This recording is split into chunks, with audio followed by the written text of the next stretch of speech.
My name is Beverly, and I've been a CASA for 3 years.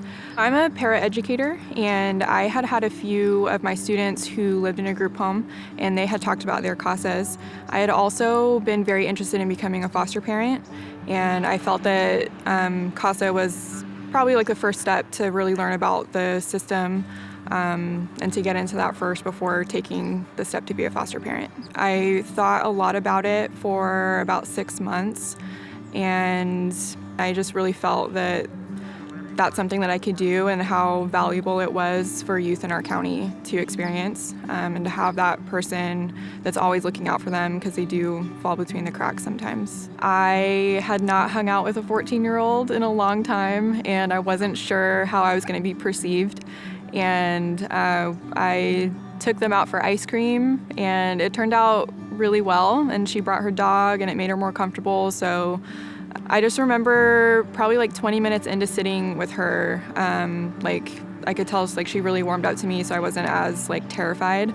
And before I met her, I had called her mom first. She was still residing at home, and they were totally open to having me meet, and it was not as I expected. So it was really, really fun. She'd always ask me questions of well, have you done this? Have you done that? Or, tell me about her experiences. And I'd usually say, no, absolutely not. And I would joke with her and well, what were you thinking when you were, choosing to do something like that? And we would always laugh. And so she eventually started calling me a square because I had not been as adventurous or as fun to her.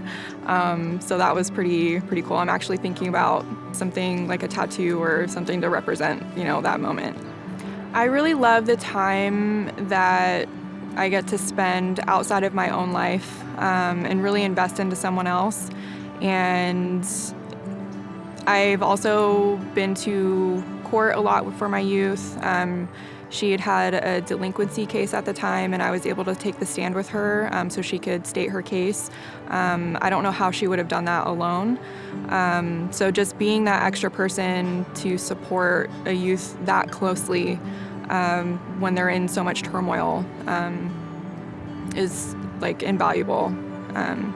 My youth had a hard time thinking of the future and making plans or even entertaining a conversation about what she wanted to do in a year, in 5 years. So more recently, she's actually been making plans, and it's really amazing to hear her speak, this way about herself, where she has confidence and that she has goals and dreams that she wants to accomplish now.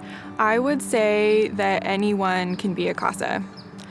I personally was working with youth as a para. I just started a behavioral health program online, and I almost did not become a CASA because I felt I didn't have the time. And it turns out that I had more than enough time.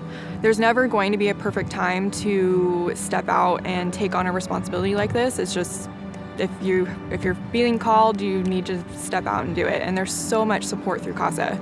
Your supervisor's always available to you, and for phone calls and emails and just anything you need. You're never alone to make decisions by yourself. There's always someone there for you.